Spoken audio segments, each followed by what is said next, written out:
دی Küche پخلنځي ته یا هم اشپزخانې ته ویل کیږي. مثلا ist in der Küche هغه په پخلنځي کې دی. Das Bad حمام ته ویل کیږي. مثلا das Bad ist rechts neben der Küche حمام ښي طرف ته د اشپزخانې څنګ ته دی.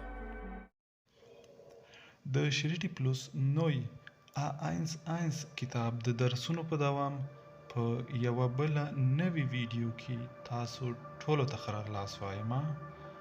دوستانو په دې هیله چې تاسې ټول به ښه یاستئ او په دې هیله چې تر پایه مو ملتیا وکړئ. په نننۍ ویډیو کې د شریټي پلوس A11 کتاب د 5م فصل لغاتونه غواړم له پښتو ژبې ژباړې سره تاسې ګرانو ته وړاندې کړم. که زموږ ویډیو په لومړي ځل ګورئ او زموږ چینل مو لا تر اوسه نه وي سبسکرایب کړی، نو له تاسو ټولو هیله ده چې د چینل په سبسکرایب کولو کې له موږ څخه ملاتړ وکړئ. ماخن سر ته رسول یا هم کولو ته ویل کیږي.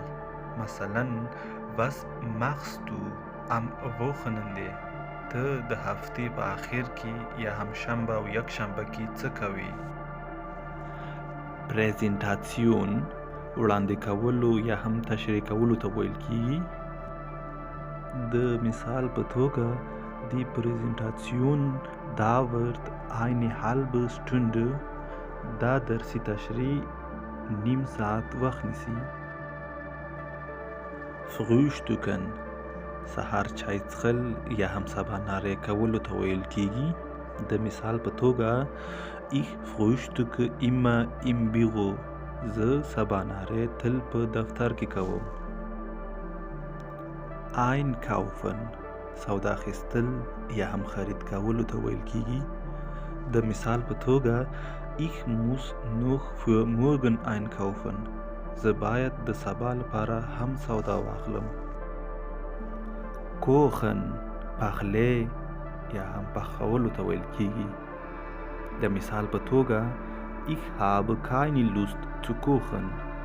زه هیڅ حوصله نه لرم چې پخلی وکړم. spazieren gehen پیاده ګرځېدل یا هم پیاده روي ته ویل کیږي. د مثال په توګه wir gehen sonntags immer spazieren. موږ هره یکشنبه پیاده روي ته ځو. aufräumen منظم او پاکولو ته ویل کیږي. د مثال په توګه bitte räum dein Zimmer auf. لطفاً اتاق دې منظم او پاک کړه. aufstehen له خوبه پاڅېدلو ته ویل کیږي. مثلا ich stehe jeden Morgen um 6 Uhr auf. زه هر سهار 6 بجې له خوبه پاڅېږم. gehen تللو ته ویل کیږي. مثلا ich muss zum Arzt gehen. زه باید ډاکټر ته لاړ شم. oder د یا په معنا دی. مثلا möchtest du Kaffee oder Tee؟ ته کافی غواړي یا چای. müde ستړی یا هم ستړي شوي ته ویل کیږي. مثلا ich bin des Lebens müde. زه د ژوند څخه ستړی شوی یم. anrufen زنګ وهل یا هم ټلیفوني خبرې کول. مثلا ruft mich morgen an. سبا هغه ماته زنګ وهي. früh زر یا هم وخت په معنا دی. مثلا ich bin heute sehr früh aufgestanden. زه نن ورځ له خوبه ډیر وخته پاڅېدلی وم. die Supermarkt سوپرمارکټ ته ویل کیږي. مثلا im Supermarkt kauft man billiger. په سوپرمارکټ کې سړی کولی شي ارزانتر خرید وکړي. Fernsehen تلویزیون کتل. مثلا ich sehe fern. زه تلویزیون ګورم.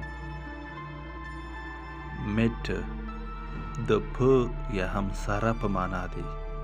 مثلا trinken Sie den Kaffee mit Milch؟ آیا تاسې قهوه له شیدو سره څښئ؟ arbeiten کار کول. مثلا wo arbeiten Sie؟ تاسو چیرته کار کوئ؟ lang د ډیر وخت لپاره. مثلا ich habe lange auf dich gewartet. ما تا ته زیات وخت انتظار وکړ. spielen لوبه کول. مثلا die Kinder spielen mit dem Ball. ماشومان له بال سره لوبې کوي. essen خوړل. مثلا was gibt es zu essen؟ د خوړلو لپاره څه لرو؟ gern په خوښۍ سره. مثلا ich helfe Ihnen gern. زه خوشحاله یم چې له تاسو سره مرسته وکړم. spät ناوخته په معنا دی. مثلا es ist schon spät. ich muss gehen. ډیر ناوخته دی. زه باید لاړ شم. erst د اول په معنا دی. مثلا erst musst du deine Eltern fragen. اول ته باید خپل مور او پلار وپوښتې. das Viertel ربع څلورمه حصه یا هم ولسوالۍ محله. مثلا wir wohnen in einem schönen Viertel. موږ په یوه ښایسته محله کې ژوند کوو. vor مخکې یا هم زمانی، له یا هم په خاطر په معنا دی. مثلا das Auto steht vor der Tür. موټر د دروازې مخکې ولاړ دی. nach د وروسته په معنا دی. مثلا es ist Viertel nach 12. د غرمې 12 او 15 بجې دي یا هم له 12 څخه 15 دقیقې تیرې دي. halb نیمایي یا هم نیم په معنا دی. مثلا bei dieser Firma habe ich ein halbes Jahr gearbeitet. په دې شرکت کې ما نیم کال یا هم شپږ میاشتې کار کړی. die Uhr د ساعت په معنا دی. مثلا der Film fängt um 19 Uhr an. فلم په 19 بجو شروع کیږي. kurz د لنډ یا هم واړه په معنا دی. مثلا sie hat kurze Haare. هغه لنډ یا هم واړه ویښته لري. gleich یو شان یا هم همدا اوس په معنا دی. مثلا wir sind gleich alt. موږ همزولی یو یا هم یو شان کال لرو. بل مثال کې ein Moment ich komme gleich. یوه لحظه زه همدا اوس راځم. anfangen شروع کول یا هم شروع کېدل. د مثال په توګه die Schule fängt am Montag an. ښوونځی د دوشنبې په ورځ شروع کیږي. am د په معنا دی. مثلا ich warte am Bahnhof auf dich. زه په ریل سټیشن کې ستا منتظر یم. der Montag دوشنبې ته ویل کیږي. مثلا Montag ist der erste Tag der Woche. دوشنبه د اونۍ اولنۍ ورځ ده. der Dienstag سه شنبې ته ویل کیږي. مثلا Wir spielen jeden Dienstag und Donnerstag. موږ هره سه شنبه او پنج شنبه لوبې کوو.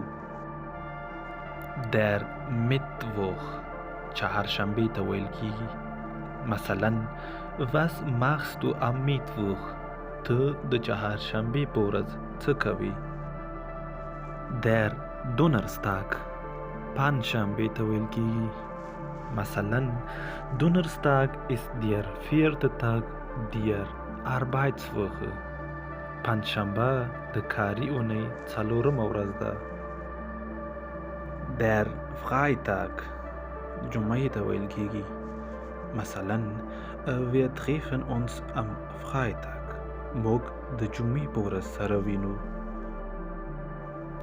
Wann څه وخت یا هم کله په معنا دی.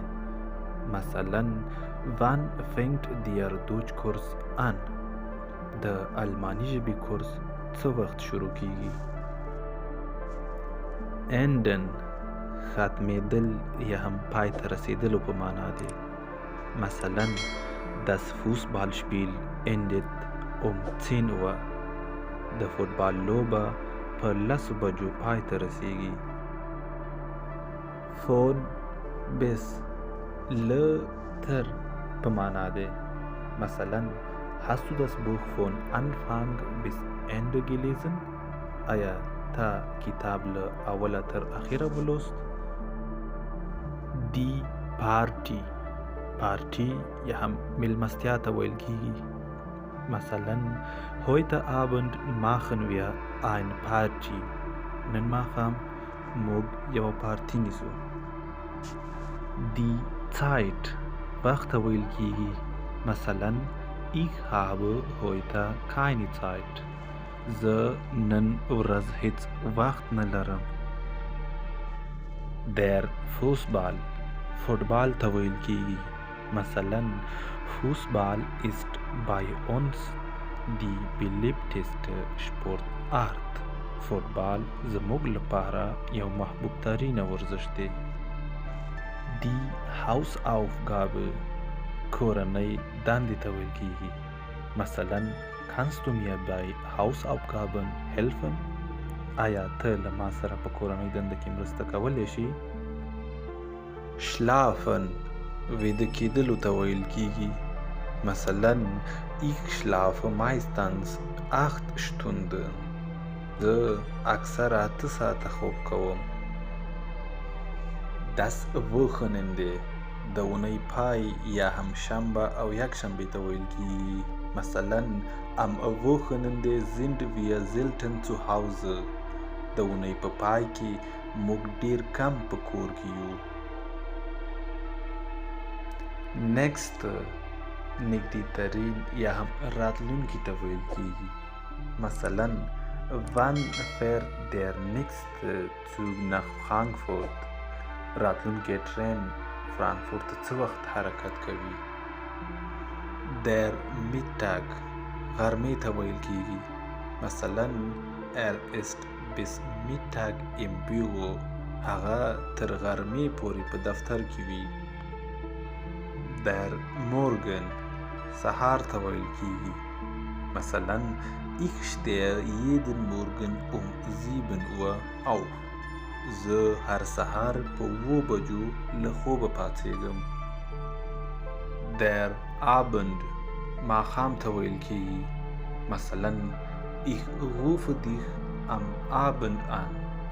زه ماښام له تا سره اړیکه نیسم یا هم تا ته زنګ وهم. Der Nachmittag وروسته له غرمې یا هم مازدیګر ته ویل کیږي. مثلا Ahmad war bis zum Nachmittag bei uns. احمد تر مازدیګر پورې له موږ سره و. Der Vormittag مخکې له غرمې یا هم تاخت ته ویل کیږي. مثلا sie arbeitet nur am Vormittag. هغه فقط په تاخت یا هم مخکې له غرمې کار کوي. Die Nacht ته ویل کیږي. مثلا letzte Nacht habe ich gut geschlafen. تیره شپه ما ښه خوب وکړو. Das Kino سینما ته ویل کیږي. مثلا wollen wir ins Kino gehen؟ موږ غواړو سینما ته لاړ شو. Der Sport ورزش ته ویل کیږي. مثلا ich mache viel Sport. زه ډیر ورزش کوم. Trinken څښل یا هم څښاک ته ویل کیږي. مثلا was möchten Sie trinken؟ څه غواړئ وڅښئ. öffnen خلاصولو ته ویل کیږي. مثلا ich öffne die Tür. زه دروازه خلاصوم. der Termin ترمین یا هم د ملاقات وخت ته ویل کیږي. مثلا ich habe heute einen Termin beim Zahnarzt. زه نن د غاښونو ډاکټر سره یو ترمین یا هم ملاقات لرم. der Kindergarten وړکتون ته ویل کیږي. مثلا morgens bringe ich meinen Sohn in den Kindergarten. هر سهار زه خپل زوی وړکتون ته بیایم. das Geschäft پلورنځي ته ویل کیږي. مثلا wissen Sie wo hier ein Schuhgeschäft ist؟ پوهیږي دلته بوټ پلورنځی چیرته دی؟ die Bibliothek کتابتون ته ویل کیږي. مثلا das Buch habe ich in der Bibliothek ausgeliehen. دا کتاب ما له کتابتون څخه په امانت اخیستی یا هم په قرض باندې. schließen تړل یا هم بندولو ته ویل کیږي. مثلا die Tür schließt automatisch. دا دروازه په اتومات ډول بندیږي. der Tag ورځ ته ویل کیږي. مثلا ein Tag besteht aus 24 Stunden. یوه ورځ له 24 ساعتونو څخه جوړه شوې ده. jede د هر په معنا. مثلا das Restaurant hat jeden Tag geöffnet. دا رستورانت هره ورځ خلاص وي. bringen راوړلو ته ویل کیږي. مثلا bringen Sie mir bitte ein Glas Tee. لطفاً یو ګیلاس چای ماته راوړه. abholen یو چاپسې تلل او له ځانه سره راوستلو ته ویل کیږي. مثلا kannst du mich morgen vom Bahnhof abholen؟ ته کولی شي په ما پسې بانهوف یا هم ټرین سټیشن ته راشي او له ځان سره مې بوځي. mehr د نور یا هم ډیر په معنا دی. مثلا ich kann nicht mehr lesen. زه نور نشم لوستلی. das Beispiel د مثال په معنا دی. مثلا kannst du mir ein Beispiel sagen؟ کولی شي ماته یو مثال ووایي. wieder د بیا په معنا دی.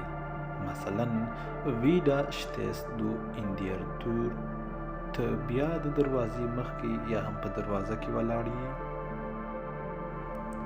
der Freund ملګري ته ویل کیږي. مثلا das ist ein Freund von mir. دا زما یو ملګری دی. antworten جواب ورکولو ته ویل کیږي. مثلا ich werde Ihnen schriftlich antworten. زه به تاسو ته په لیکلې بڼه جواب درکړم.